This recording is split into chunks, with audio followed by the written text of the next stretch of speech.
students, welcome back and good morning to all of you. Myself Amit Jala from Mahasapura School. Today in this video I will continue subject OC of Standard 11. Chapter number 8 Sources of Business Finance. Dear students, last हमने जो video shoot किया था उस video के अंदर हमने advantages of retained profit और प्लाउजिंग back of profit के बारे में डिस्कस किया हुआ था. आज हम डिस्कस करेंगे लिमिटेशंस ऑफ रिटेन प्रॉफिट और प्लाउजिंग बैक ऑफ प्रॉफिट, जिसके टोटल 4 लिमिटेशंस जो है वो आपकी टेक्स्ट बुक में बताई गई है. सबसे फर्स्ट दिया गया है एनकरेजमेंट टू मोनोपोली. स्टूडेंट्स, यहाँ पे मैंने 3 लिखी है. एक जो है लिमिटेशन जो है वो 3rd नंबर की लिमिटेशन आपके टेक्स्ट बुक में है, मैंने यहाँ पे लिखना मिसिंग हो गया है, तो हम टेक्स्ट बुक में देखते हैं क्या है. सबसे फर्स्ट एनकरेजमेंट टू मोनोपोली. अगर आप प्लाउजिंग बैक ऑफ प्रॉफिट करते हो तो इससे क्या होता है, वैसे देखा जाए तो हम मोनोपोली कर रहे हैं. अगर कंपनी जो है प्लाउजिंग बैक ऑफ प्रॉफिट या रिटेन प्रॉफिट कर रही है तो ज्यादा प्रॉफिट का जो है तो प्लाउजिंग बैक ऑफ प्रॉफिट करना यानी कि one type of monopoly create करना माना जाता है. सेकंड दिया गया है promote speculation. Speculation means one type of जुगाड़, सट्टो. तो कुछ लोग ऐसे होते हैं स्पेकुलेशन भी करते हैं, जैसे कि दिया गया है बहुत बार जो है बिजनेस के मैनेजर जो है वो कम डिविडेंड पे करके ज्यादा प्रॉफिट जो है वो अपने पास रिजर्व रखते हैं और फंड में ले जाते हैं. फिर शेयर मार्केट के जब प्राइस जो है वो कम होती है तब ऐसे टाइम पर डायरेक्टर जो है वो शेयर को परचेस कर लेते हैं और फ्यूचर में जो है हाई डिविडेंड डिक्लेयर करके जो है वो मार्केट के अंदर जो शेयर मार्केट की प्राइस अप डाउन होती है तो उसका बेनिफिट जो है वो कंपनी के मैनेजर्स जो है वो पाते हैं. तो इस तरीके से स्पेकुलेशन भी किया जाता है कंपनी के अंदर और बिजनेस के मैनेजर जो है वो शेयर के प्राइस जो अप डाउन होती है उसके साथ खेल करके वो स्पेकुलेशन करते हैं. पॉइंट नंबर 3 दिया है difficult to financially weak and for new company. Ploughing back of profit new company नहीं कर सकती है और साथ में फाइनेंशियली जो वीक है कंपनी, ऐसी company ploughing back of profit जो है वो नहीं कर सकती. क्यों? क्योंकि वो फाइनेंशियली जो है वीक है और न्यू कंपनी के पास तो कोई प्रॉफिट होता ही नहीं है शुरुआत में, तो ऐसी कंपनी जो है वो प्लाउजिंग बैक ऑफ प्रॉफिट या तो रिटेन प्रॉफिट जो है वो नहीं कर सकती. Point number 4, no benefit to small investor.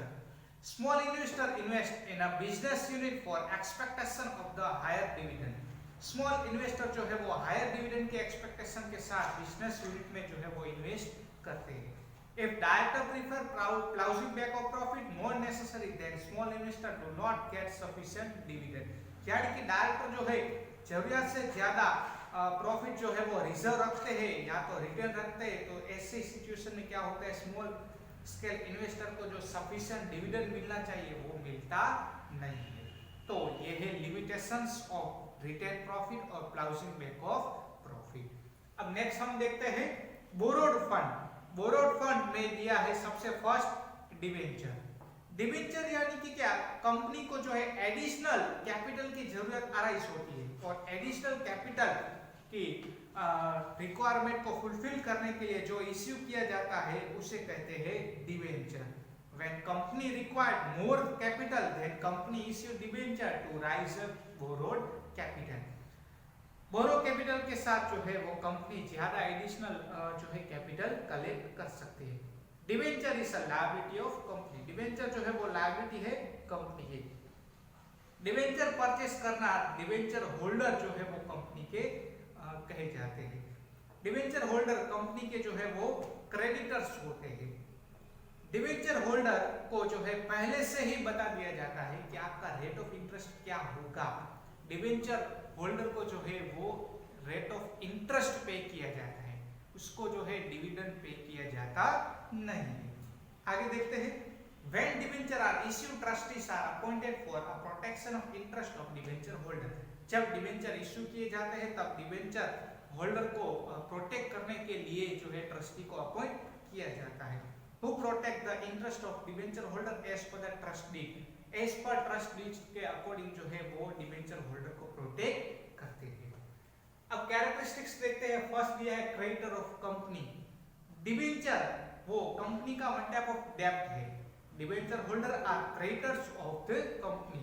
तो डेब्ट होने के कारण डिबेंचर होल्डर जो है वो कंपनी के क्रेडिटर्स है। सेकंड पॉइंट है फिक्स रेट ऑफ इंटरेस्ट।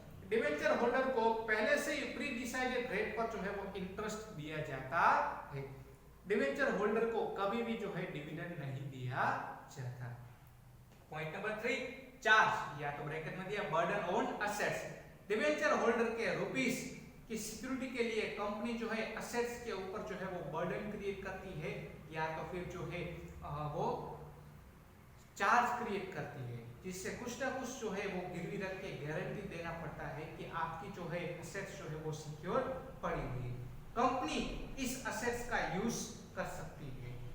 आगे दिया गया है point number 4 necessity. It is a useful tool to satisfy the need of long term and medium term finance. Long term and medium term finance need को satisfied करने के लिए ये debenture जो है वो एकदम इंपॉर्टेंट टूल्स है। Point number 5 registration at a stock exchange. If debenture is listed at stock market, then it can be sold or purchased. अगर डिबेंचर जो है शेयर मार्केट के अंदर रजिस्टर्ड है तो उसका परचेस और सेलिंग दोनों भी हो सकता है। Point number 6 repayment. At the end of the time limit, the entire amount of debenture are repaid either once at the time as per the agreement by installment. Debenture के rupees जो है वो time limit जैसे ही complete होती है उसके बाद जो है वो पे किए जाते हैं। टोटल अमाउंट एक साथ या तो फिर इंस्टॉलमेंट के जरिए जो है वो पे किए जाते हैं। जब टाइम लिमिट का एंड होता है तब ही जो है वो पेमेंट पे किया जाता है। Point number 7 first preference for a payment. At the debenture are डेब्ट ऑफ द कंपनी। डिबेंचर जो है वो कंपनी का डेब्ट है। So at the time of the liquidation, along with a third party debt are a money of debenture are paid. जब company का wind up होता है तब थर्ड पार्टी के साथ जो है इस डिबेंचर होल्डर को भी पेमेंट पे किया जाता है। ओके, आगे बढ़ते हैं। Next question types of debenture, जिसमें फर्स्ट है secure debenture, convertible debenture and non convertible debenture. Secure debenture such debenture when issued with a charge on the assets of the company. कुछ डिबेंचर ऐसे होते हैं amount के साथ company जो है उसके ऊपर चार्ज करती है, यानी कि असेट्स के ऊपर कंपनी जो है कुछ ना कुछ गिरवी रखती है, जिससे डिबेंचर होल्डर को सिक्योरिटी जो है वो फील होती है। तो ऐसे डिबेंचर को हम कहते हैं सिक्योर या mortgage debenture. As a security against the money of debenture are called secure debenture और अ मॉर्गेज डिबेंचर। यानी कि कंपनी सिक्योरिटी प्रोवाइड करती है, किसको? डिबेंचर होल्डर को गारंटी देती है, कुछ ना कुछ गिरवी रखती है कंपनी, तो ऐसे डिबेंचर को कहते हैं सिक्योर डिबेंचर। आगे बढ़ते हैं। This mortgage assets can be used by the company. ये मॉर्गेज एसेट्स कंपनी जो है वो यूज कर सकती है। It means floating charge is created on the assets. इसका मीनिंग ये होता है कि कंपनी जो है अपने एसेट्स के ऊपर फ्लोटिंग चार्ज क्रिएट कर रही है। Point number B convertible debenture. जिस डिबेंचर को हम पार्टली या तो फिर फुल्ली जो है इक्विटी शेयर में कन्वर्ट कर सकते हैं, ऐसे डिबेंचर को हम कहते हैं convertible debenture. The debenture which at a specific time as per the condition can be convertible completely और partly in share are called a convertible debenture. यानी कि फुल्ली शेयर भी कन्वर्ट हो सकते हैं और हाफ शेयर भी जो है वो कन्वर्ट हो सकते हैं।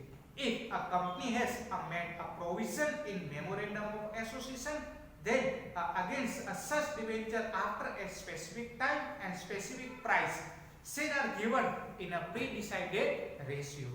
इस पॉइंट के अंदर ये बताया गया है कि मेमोरेंडम ऑफ एसोसिएशन के अधीन रह करके डिबेंचर जो है वो स्पेसिफिक टाइम के बाद एंड स्पेसिफिक प्राइस पर जो है वो इक्विटी शेयर में कन्वर्ट कर सकते हैं।